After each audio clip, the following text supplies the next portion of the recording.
Hi there, this is Maria Penalosa from FLO Real Estate Group, taking the time to interview other business owners in the city of Weston. Today we're sitting in Gracianos at the town center, and we have the honor of speaking with our dear friend and outstanding Rotarian, Mr. Joseph Roth, otherwise known as Joe the Jeweler. So, Joe, thank you so much for doing this. My We know pleasure. you're busy and we appreciate it. My We pleasure. just want to make sure that people know what you do. Okay, So, I'm great. going to jump right into the questions. First question is, how did you get started in the business? Interestingly enough, I got started when I was about 14 or 15 years old. A good friend of my dad's, this is back in New York, we lived in Queens, New York. A good friend of my dad's had a jewelry business. He was a Cuban, had a jewelry business on 47th Street, which is the heart of the jewelry industry in New York City. And my father used to dabble in selling a little bit, even though he was not a jeweler, but he would go to this guy and buy and stuff.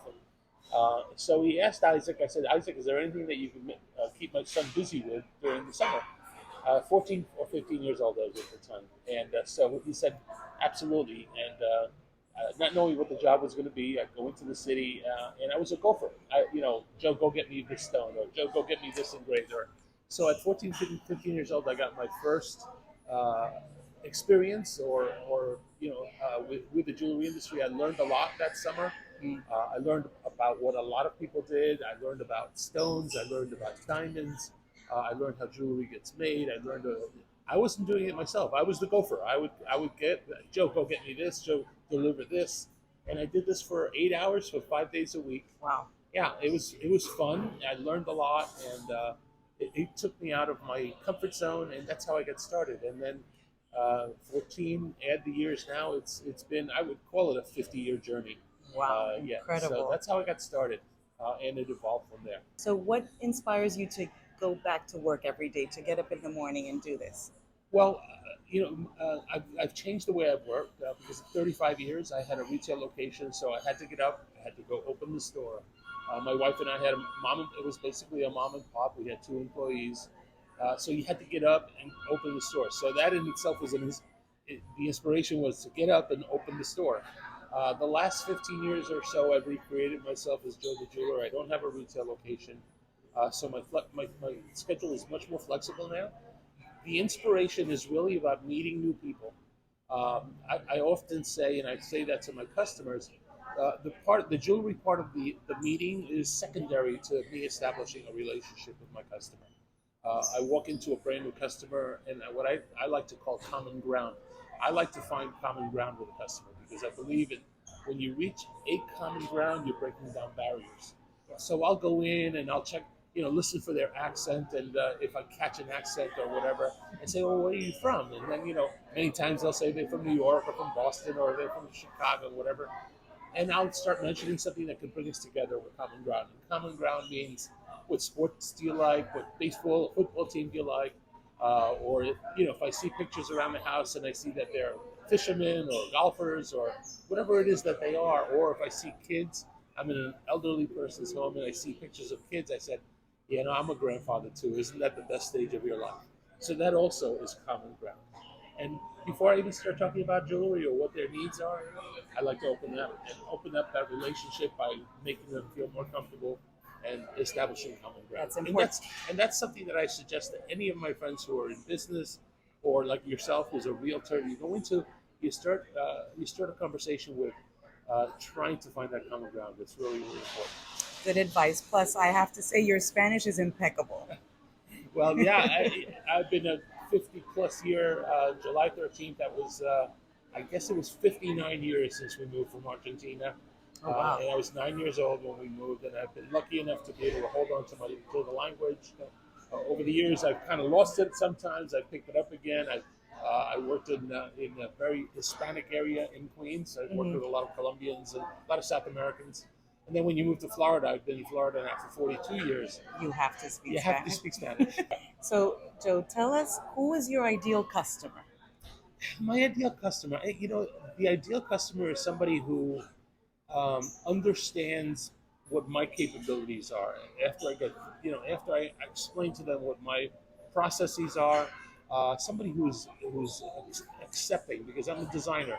So many times I will go into a customer and say, "Listen, I suggest we do it this way." They'll have an idea, and I'll say, "I suggest we do it this way. I think it's going to look better because I know what the finished product is going Of to look course. like." So my ideal customer is somebody who's receptive to me, Mhm. receptive to my ideas, and say, "You know what, Joe? I trust you. Go with it." And I would say 99.9% of the time, I'm pretty successful Of with that. course, you Yeah, know your business. absolutely. Okay, I think you've already answered the question, but I'm going to ask, what makes your business different? Well, the fact that I am a jeweler that doesn't have a retail location, um, there are the pros and the cons to that. The pros are, number one, personally, I have a lot more flexibility, and I can build in free time. So at this stage of my life, I'm heading towards 70. My wife and I love to travel, and we love to spend time with our only granddaughter, who's only 6 years old. Oh, So that this my business is different because of that. So I will put those as priorities in my life rather than the business. And 10 days from now, I'm going to be on a cruise ship for 8 days, and I schedule my customers. And I like to say there are really no jewelry emergencies. Every once in a while there is, but there aren't really any jewelry emergencies. And my customers will say, "Okay, we'll do it when you get back," or things like that. That's what makes me different as a jeweler. I will tell you that not everybody will be my customer. Some people just will like to go to a retail location, look at the inventory, try things on. Uh, I don't have that ability because I inventory some, but I don't inventory a lot. As I said, probably the majority of my work is probably custom made. So it's not. It well, doesn't. that's better. Yeah, it doesn't exist right now. It's going to Yeah. exist Oh, once I get done with beautiful, it. beautiful. Yeah, That's the idea. You're an artist. exactly. That's another big advantage is because I don't have the overhead. I can really, really take care of my customer in a way that they feel comfortable with it. Prices, service, quality, and price goes a long way to success. So, final question is, do you have any news that you want to share with current and future customers? Well, news. Any trends, anything that you're seeing? Well, I am seeing some trends. The there's an interesting dynamic going on in the diamond industry. Hmm. More and more people are asking me about lab created diamonds. Hmm. It, and I have to go through the process of education, and I love doing that. I love educating people about product and what the genesis of what the lab created diamond is, and what the difference is between that and a mined diamond. Hmm. That's a trend in the industry that's growing and growing because diamonds have gotten so very high. Not everybody can spend $10,000 or $20,000 on a carat stone or a 2 carat stone. And the lab created diamonds, I find nothing wrong with them. Their chemical composition is the same as a real diamond, and they're even graded now. They're even being graded by Gemological Institute of America, which gives them a lot more cachet. Hmm. And for those that can't spend those big bucks, you can buy a carat stone for $2,000, where the same stone, all things being equal, could be five, six, $7,000. So that's a trend that's going on.